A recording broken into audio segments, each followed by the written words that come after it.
What's going on, guys? Nate here. I purchased Microsoft Flight Simulator about 2 months ago, and today I'm going to be sharing my thoughts on the game so far. Now, don't take this the wrong way, but personally I think the game is kind of boring. The game is definitely built more for realism of aircraft and aerodynamic physics rather than for fun, ease of use, and multiplayer experience. It's a game for hardcore aviation nerds, basically. It is a game I'll probably play once a week and nothing more, because if I did, it would start to get old and boring pretty fast. Now, having said that, I think this game should win awards because it still sets a new standard for video game ingenuity, graphics, and physics for the gaming industry. It is a masterpiece. We've never had anything like this before. What I hope is that the amazing features of this game will be implemented to open world games like Forza, The Crew, and Ghost Recon, as well as shooters like Battlefield. Sure, the graphics are truly amazing for a flight sim, and the weather system and aerodynamic physics engine of the aircraft are unlike anything that we've ever seen before. The feature I find most amazing on Microsoft Flight Simulator is the ability to load new terrain from internet data as you fly to new areas. It has to have this feature, since literally the entire planet from 0 to 275,000 feet altitude is modeled in the game, almost 100% accurately based on Bing Maps data. And this takes up 2,000 terabytes of data. And no one has even close to that amount of storage space. 2 petabytes. That's how much that is, guys. Absolutely mind-blowing to even try to comprehend that number. Should make your head hurt. No other game in history has done this before. This is a feature I think we will see being implemented across the board more and more as years go on with all games in the industry. This brings me to a whole other topic. The topic of a video game based off the concept of literally simulating everything simultaneously on the entire planet, similar to the Oasis from the 2018 movie Ready Player One. Imagine a Battlefield game where you can take off from an aircraft carrier and fly hundreds of miles to the hot zone to give air support for ground troops, then return back to the carrier and land. Imagine being able to drive across the United States with photorealistic ray tracing graphics in live time and weather in a game. We truly do live in an amazing time. With the exponential growth of technology in the last 20 years, the possibilities are almost endless. There are several features that I think could be added to improve Microsoft Flight Simulator 2020, especially ones that will make the game more noob-friendly, although if and when the Xbox version comes out, we'll probably see this to some extent. First, I think there is a lot that can be done to improve the frame rate of the game, and I'm sure there is a lot more optimizing that can and will be done in the coming years by Asobo. I think everyone knows by now that the closer you fly to buildings, precipitation, and the closer you are to night, and the lower the frames drop. Also, I think there should be more and more Bing Maps features carried over into the game as time goes on. According to Squirrel, a very well-known flight sim YouTuber, Asobo is supposed to be working on a feature that will let you plug coordinates directly into the G1000 instead of having to do the whole complicated text file editing method that we have to do now, which is a pain in the butt.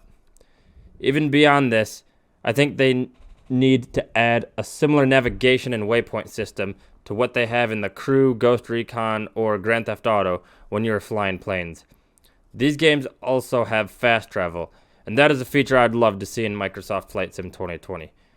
Going back to the topic of carrying over Bing Maps data, I think you should be able to type anything in on a search bar and fast travel to it, whether it be a famous landmark, a specific address, or a mountain.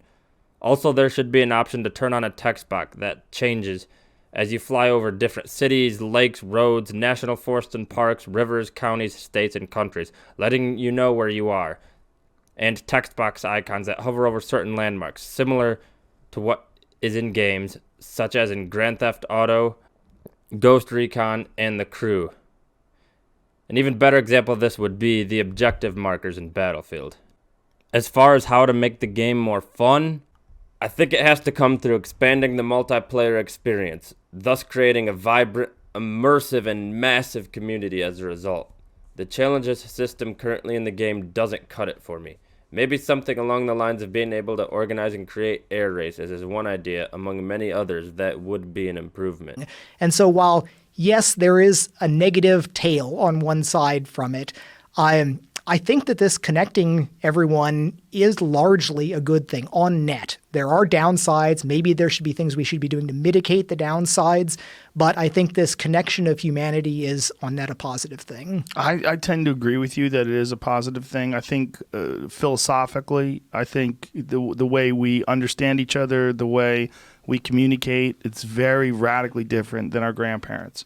And all of it seems to be moving in a place where we understand each other better. And you're going to have your side effects like Twitter rage and social media bias and, you know, these confirmation bias groups where people just they sit in these echo chambers and reiterate the same ideas over and over again in each other. And you're also going to get people that are understanding cultures, understanding each other, understanding psychology, understanding the way the mind works, and getting access to information at a rate that's unprecedented in terms of the knowledge that you can get, like just being able to Google things. I mean, yeah, and it's, and nobody can actually give them credit for it. When like Mark Zuckerberg and the Facebook leadership, they talk about the mission is to connect the world. And, of course it's like, oh, okay, of course the Facebook CEO is going to be mouthing these things. But like, I really legitimately do think that the Facebook leadership is doing this because they think that's a positive thing. And I agree with them. Now, I'm not a very social person. I'm an introvert. I'm a hermit mode sort of person so much of the time. But I think that this is, again, a good thing, that connecting more people, giving them the opportunity to find people that they wouldn't otherwise be interacting with, people they wouldn't even have known existed in many cases. I think we'll come out of this, looking back decades in the future. There will have been all the tragic things that happened with social media, but on net, it's going to be good. And again, it's harder for many people that are in an elite thought leader position. If your life is awesome in every way, then yeah, you don't need that much from the virtual world, whether it's on a cell phone or virtual reality. I mean, if you've been, courtside, backstage, pit lane, whatever, if you've done all of these things in real life, the VR version of it is not going to be that compelling. And if you saw people, fixated on all of that, you'd probably think those people are not living in reality. They should just be living in reality. People always want to say, it's okay, put down your phone. Why aren't you living in the real world? And there's another aspect of that where for many people, the world that you get in the virtual world, whether it's on your phone or all the way to VR, the whole reason you do that should be because it's better than the world that you're choosing to step away from. But for so many people, what they get, the people on the other side of the phone that they're interacting with, that's where they'd rather be. The fact that people can find their tribe out of the billions of people in the world, even if they live in some podunk town in the Midwest, I think that's a really wonderful thing. All right, guys. That's it for today. I hope you liked that speech by the great John Carmack. Stay tuned for more, guys. I'll see you soon.